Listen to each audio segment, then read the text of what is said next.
شلونكم؟ ان شاء الله تكونوا بخير يا رب. طلعك الفيديو اشتركوا بالقناه وفعلوا زر الجرس، هذا كل الاخبار والقرارات والاشياء والفيديو كل شيء يوصلكم ان شاء الله اول باول.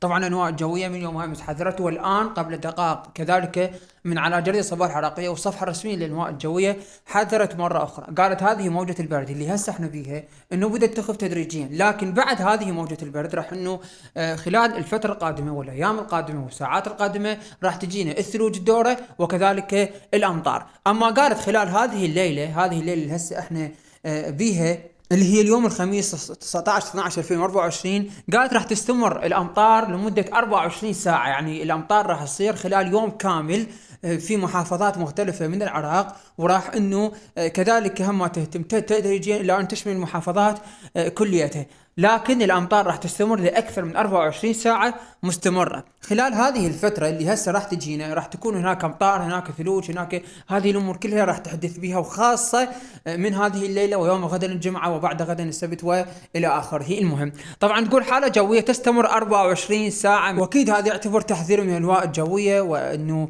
اكيد اذا صار اي شيء جديد احنا دائما نشارككم كل شيء، حتى كل شيء يكون على بينه لكم ان شاء الله. فانطوا لايك الفيديو واشتركوا بالقناه وفعلوا زر الجرس وانتظرونا بالنشر. موفقين ان شاء الله.